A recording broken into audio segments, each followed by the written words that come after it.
سر اگر کوئی غصے میں طلاق دے دی ہو تو؟ بھائی دیکھیں، اس میں مختلف علماء کرام کی مختلف آراء پائی جاتی ہیں۔ میں نہ مفتی ہوں، نہ فتویٰ دے سکتا ہوں، نہ میں بڑا کمزور آدمی ہوں، میرے میں اتنی ہمت ہے کہ میں پورے پورے مذہبی گروہوں کے سامنے کھڑا ہو کر کہوں کہ یہ چیز غلط ہے، یہ چیز ایسے نہیں ہے۔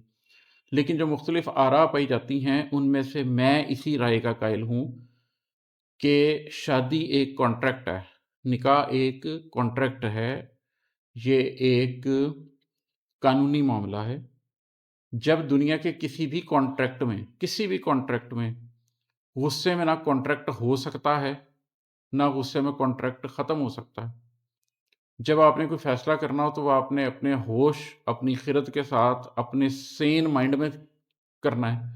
تو جب آپ وہ سین مائنڈ کے بغیر کر رہے ہیں، ان ساری چیزوں کے ساتھ اس کو ایکسیپٹ نہیں کیا جا سکتا، ٹھیک ہے؟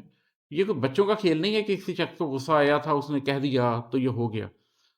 اور میں اکیلا نہیں ہوں، میں نے سارے علماء کرام کی آراء سنی ہیں، پڑھی ہیں۔ میں جانتا ہوں ان لوگوں کو جو کہتے ہیں کہ جی ایک تو 3 طلاقیں دے دیں تو ایک ہی وقت میں ہو جاتی ہیں۔ میں ان لوگوں کو بھی جانتا ہوں جو کہتے ہیں جو غصے میں دیا تو وہ ہو جاتا ہے لاگو۔ لیکن بہرحال بہت سے علماء کرام ایسے بھی ہیں جو کہتے ہیں کہ نہ غصے کی طلاق اس کی کوئی حیثیت ہے، نہ 3 طلاقوں کی ایک حیثیت ہے۔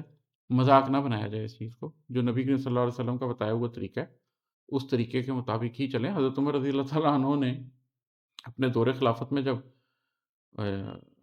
مطلب جب ان پہ حملہ ہوا ہے اور جب ان کی شہادت ہونے لگی ہے تو لوگوں نے کہا کہ آپ عبداللہ بن عمر رضی اللہ تعالیٰ عنہ کو خلیفہ کیوں نہیں نامزد کر دیتے؟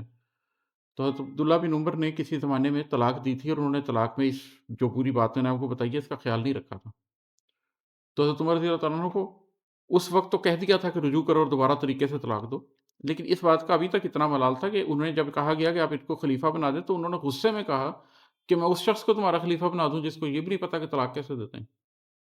مطلب غصے کا اظہار سالوں کے بعد بھی حضرت عمر رضی اللہ عنہ نے اپنے بیٹے پہ فرمایا کہ اس طریقے سے نہیں ہونا چاہیے۔ غصے کے اندر جب رشتے ٹوٹ رہے ہوں اس وقت آپ اپنے کردار کا کیا مظاہرہ کرتے ہیں اور چیزوں کو کیسے کرتے ہیں بڑا ضروری ہے۔ تو چیزوں کو اس وقت ٹھیک انداز میں کرنا چاہیے۔